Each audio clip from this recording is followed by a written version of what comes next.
I've spent 35 years working as a musician, as a music educator, as a trainer, as an organizer, as a fundraiser, as a manager. And I did think in 2009, when I was first invited to go to São Paulo, perhaps arrogantly, that maybe I really knew a lot, and maybe there wasn't so much left for me to learn. And that was my first terrible mistake. I was invited to go to visit an organization called Santa Marcelina Cultura, who run music programs for young people in the peripheral areas of São Paulo. They don't describe these areas as favelas in São Paulo, but you could see them as favelas in the way that the favelas of Rio are situated. Santa Marcelina Cultura see music as the context for the development of the citizen. They're inspired by the work of Paulo Freire, the great Brazilian social educator. And they construct an extraordinary landscape of musical participation and opportunity through which young people achieve extraordinary things and realize and communicate themselves in quite extraordinary ways. I was invited to go and meet this amazing organization because I also run a program with the same values in a small town in the northeast of England. Gateshead, where my organization is based, has a population of 189,000 people. São Paulo has a population of about 20 million, depending on how you count it. In the northeast of England, there are about 2.5 million people, and there are probably 10 times as many sheep. The state of São Paulo has 40 million people, and the whole population of Brazil is about 189 million. So we're talking about cities that do not, on the face of it, have very much in common. But what I discovered on my first visit to Santa Marcelina Cultura's work in São Paulo is that what we had in common absolutely was our profound faith in the power of music to achieve personal and social transformation. And so we decided that we would embark on a structured learning journey together. And we devised a framework for professional exchange, which we were able to get supported through the British Council. We're about to enter the 3rd year of this extraordinary professional exchange. The texts you see on the screen behind me come from the reflective diaries of the participants in the exchange. We decided that what we really wanted to do was go below the surface of each other's organizations and below the surface of the practice that we might observe in one another, and to try and apply some really explicit, active, reflective, and dialogical tools to our engagement. So we constructed the learning exchange as a research inquiry. And throughout the process of the exchange, we keep diaries and we write about what am I seeing that's inspiring? What am I seeing that is challenging? What am I seeing that is stimulating? And most importantly, what question am I going to ask tomorrow? We constructed the exchange around visits to each other's places. So we decided that each year, a group of people from São Paulo would come to Gateshead for 2 weeks to live and work with my team. And then I would take a group of people to São Paulo, and we would live and work with the team at Santa Marcelina Cultura. We're just about to come to the end of the 2nd year of the exchange. So in a month's time, 10 of our São Paulo comrades will join us for 2 weeks. The experience has challenged profoundly how we experience ourselves as agents in the world and how we experience ourselves as educators. I don't know how many of you here might be teachers or trainers or educators, but we can get a little arrogant, and we don't love people coming in and watching us work. We don't love being observed. And usually if somebody comes and observes us and says, I wonder why you did that. Could you maybe explain that to me? We immediately assume that we're being criticized, and that they obviously don't understand our context. How could they possibly understand all of the background that led up to that moment in the classroom? How could they possibly know? And we knew that this was likely to be our first response to the shared experience of working and learning together. So we decided to make a really explicit focus on the power of the stranger, to really understand what is it about the beginner's mind that our colleague Jennifer referred to earlier. What is it about the witness that comes through those fresh eyes that can really challenge and inspire and stimulate us to improve the work that we do to empower people through music? Musicians can also be a little protective of our secrets. We are very public in many ways in what we do. We stand in front of crowds of people and we bare ourselves through an intangible art, through something that is the least material but the most actual thing. And yet, we're often not very good at really talking about it. My experience of leading and working with musicians over many years is that it's difficult to develop a language. Elvis Costello says that writing about music is like dancing about architecture. And well, there's merit in both things, actually. I mean, dancing about architecture is very inspiring, and so is talking and writing about music. But you have to accept that you're operating in a metaphorical space, because the thing you're talking about is never the thing itself. So we decided that we would really confront those challenges in that professional relationship. We would try to understand what the stranger brings, and how can the stranger be a friend? So when you arrived in this room today, I'd imagine that probably 90% of the people were strangers to you. Maybe you came with a friend, maybe you've spotted a few people that you know from somewhere else, maybe you've seen someone who you've seen their picture in a magazine or the newspaper, but essentially, these people are strangers. But what they also are, potentially to you, is a mirror to yourself, and a kind mirror. There is no reason, as our colleague said earlier, not to be kind. So if we can construct a dialogue between strangers that is a dialogue of kindness, governed by a shared purpose, which in our case was transformation through music, then there's an extraordinary power of imagination and solidarity that can be released in there. Because when we're really close to each other and when we work together a lot, it is almost impossible not to fall into the habit of assumption. We assume we know what someone's going to do. We assume we know why they've just done the thing they're doing. We assume we know what drives them and how they feel. And we assume that the way they were yesterday is pretty much likely to be the way they're going to be tomorrow. And we know this, don't we, in our personal relationships. Sometimes this can be a problem in our personal relationships. We stifle each other, we suffocate each other, because we don't remember to see each other through the respectful and amazed eyes of strangers. Because actually, we're usually amazed by other people, right? We encounter other people's work and experiences, and we are amazed. We think, how did you do that? That's fantastic.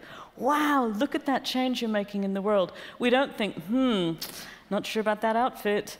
And we certainly don't think, oh, I could do it better than you. If we do think that, we're really, really limiting the power of relationship to effect change. Heart power, swarming, kindness. To me, all of these things come out of relationships. So what we really wanted to explore here was the power of relationship. What happened to us was that we took reflections back into our own organizations that completely changed the way we work. Both organizations have completely changed our approach to professional development and training of our staff. So now we invite all of our staff into a conscious reflective dialogue, asking those same questions. What is inspiring? What is surprising? What is challenging?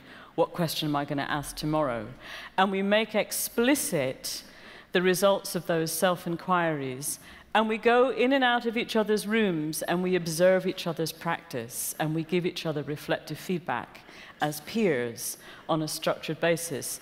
And we're doing this as organizations, so we're exchanging writings and recordings and films and comments to each other about the work that we do. Of course, it's a work in progress. We're coming up against all the barriers and challenges of ordinary structure. So people say, I haven't got time to write my reflective diary. I haven't got time to go and observe someone's work. I haven't got time to sit and listen to feedback. I've got all these things to do. But the problem is, if we keep doing the things and don't reflect on the things will never transform, and the things will never get any better, and we'll get more tired and more bored, and quite frankly, as educators, we will become completely boring. And that's not a good thing for an educator. But it's also not satisfying. It's not satisfying to be at the center of your capacity. It's much more inspiring to be at the edge of your capacity, to be just about to make that incredible free-running leap of faith that you can make when you act outside your assumptions about yourself. So what we've been trying to explore in this exchange is how can we walk side by side, taking those social pedagogical principles of Freire, walk side by side with one another as witnesses, to witness one another's professional journeys, to deeper and deeper understand how music can transform lives. What we also discovered was that making music together unlocked trust that could support this dialogue of strangers. So we have been developing ways in which we can make our musical practice more visible in our educational practice, and ways in which ourselves as musicians can be more visible in the relationships we have with people who are working with and learning from us. The other thing that's often very challenging for music educators is performance. It is not uncommon for people to enter the space of music education because they haven't been a performer. It is also not uncommon for people who are great performers to be unconfident about the process of supporting learning and facilitating learning. One of the things that our two institutions had in common right at the start was we had all taken the view that to be an authentic educator, you have to be an authentic practitioner.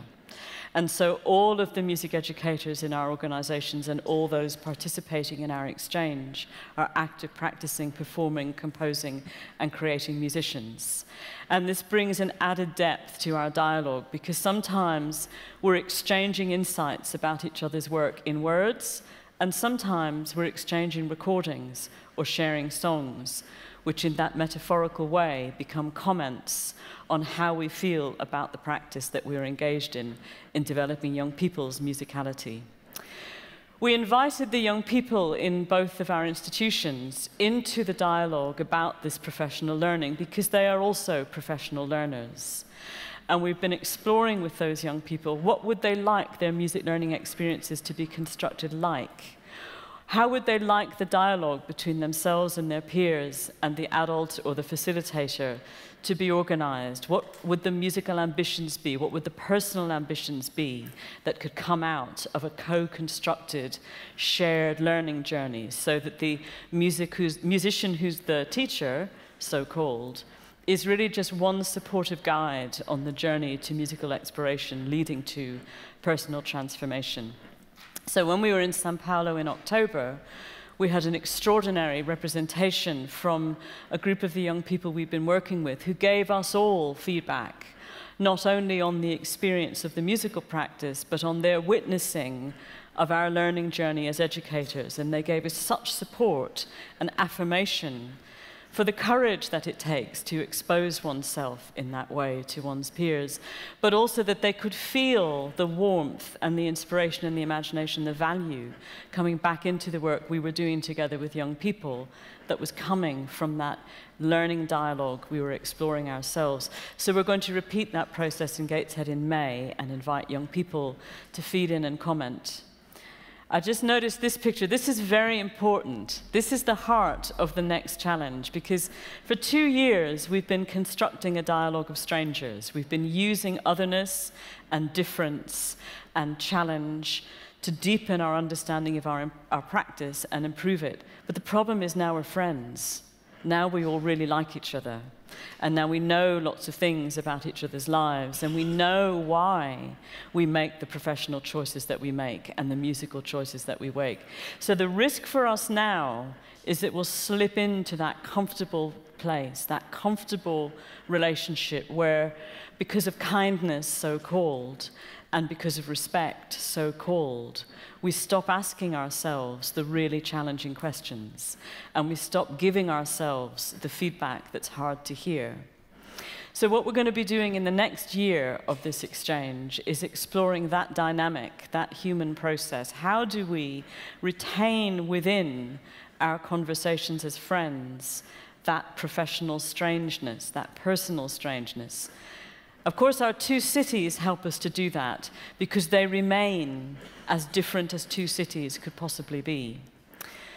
However, as people, we're falling in love with each other's cities. I am going to go and live in São Paulo for 3 months, starting in the middle of July, which will be a huge personal risk for me. I've never lived in a non-English speaking place. I've never lived in a strange city by myself. I've never left my family, my friends, and my work so many thousand miles away. And I'm going to go and immerse myself in the strangeness of São Paulo and the community of São Paulo to try and better understand how I can bring that insight back into my home place and my home work. One of the things that really inspires me about São Paulo is this sense that within a community of 20 million people, there's an enormous amount of care and attention paid to the particular needs of particular people in particular situations. There's a kindness and a respect, real kindness and real respect, and time and space is taken. So I will be immersing myself in that vision and trying to understand how I can bring that back into my home base and my home place. So in 2009, I thought maybe there wasn't much left for me to learn, and I couldn't have been more wrong. What I realized was I had forgotten myself as a learner. And so the great revelation for me in this collaboration, the great connection, has been connecting to myself as a learner, revealing that to all of the people that I am responsible for leading. I'm a boss, I have a team of 140 people, but now I can say to them, I'm learning too. You can come and observe me, give me feedback. Let's figure out together how we make this work better and how we can commit better to a more profound transformation for people through music.